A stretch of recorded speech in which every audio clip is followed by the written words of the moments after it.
दोस्तों जय श्री कृष्णा। किशोरी क्रिएशन से मैं सपना शर्मा आप सभी का हार्दिक स्वागत करती हूँ आपके अपने चैनल पर। दोस्तों आज के वीडियो में मैं आपके लिए पुरुषोत्तम मास महासप्तमी के 14वें दिन की कथा लेकर के आई हूँ। इससे पहले के 13 अध्याय के वीडियो जो है मैंने मेरे चैनल पर डाले हुए हैं, आप उनको मेरे चैनल पर जाकर देख भी सकते हैं और श्रवण भी कर सकते हैं। 14वें दिन की कथा में जो है हम वाल्मीकि मुनि का जो है राजा दृढ़धनवा जन्म के वृत्तांत के बारे में वर्णन के बारे में जानेंगे। आइए सुनते हैं पुरुषोत्तम मास महात्म्य का 14वां अध्याय। श्री नारायण जी बोले, इस प्रकार चिंता करते हुए राजा के पास दिव्य रामचरित के रचयिता श्री वाल्मीकि ऋषि पधारे। राजा ऋषि को आया देखकर खड़ा हो गया और उनके सामने जाकर उनके चरणों में प्रणाम किया और आसन पर विराजमान कर पूजन किया। बाद में उनके चरणों को गोद में लेकर धीरे धीरे सहलाने लगा। चरणों को छोड़कर उस जल को प्रसन्नता पूर्वक अपने माथे पर छिड़क कर उस तोते के कहे वचन याद कर मधुर वचन बोलने लगा। दृढ़धनवा बोला, हे भगवान, आज मैं कृतकृत्य हो गया। भाग्यवान हूँ जो आपके दर्शन हुए। हे संसार को पवित्र करने वाले, मैं अपने भाग्य की कैसे प्रशंसा करूँ। श्री नारायण जी बोले, इस प्रकार उन महात्मा से प्रार्थना करके राजा चुप हो गया। श्री वाल्मीकि ऋषि जी ने कृपा पूर्वक राजा की ओर देखा। राजा से मुनि महाराज बोले, हे नृपश्रेष्ठ, इस प्रकार की नम्रता के कारण तुम धन्य हो। हे राजन, चिंतित दिखते हो, अपने हृदय के दुख को कहो, देर मत करो, क्या बात है बताओ।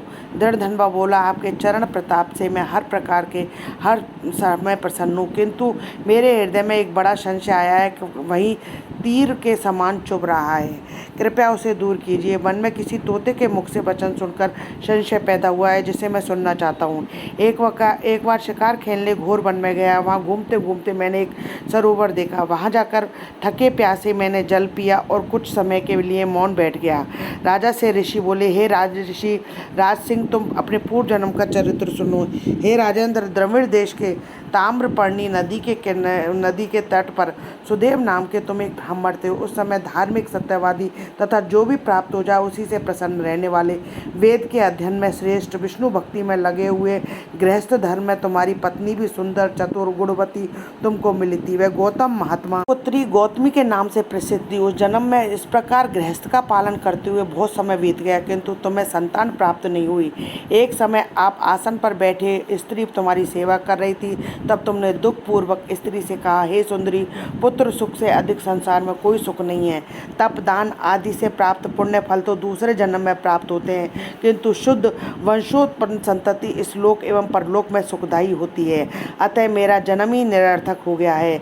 इससे मैं शीघ्र ही मर जाऊं तो बहुत अच्छा है। मुझे अपनी बड़ी आयु जो है मुझे मेरी अच्छी नहीं लगती है।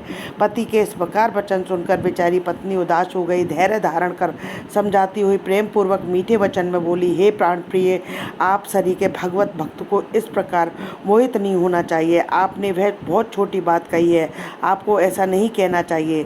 सत्य धर्म परायण, आपने स्वर्ग को जीत लिया है। आप ज्ञानी होते हुए भी पुत्र सुख को इतना तरस रहे हैं।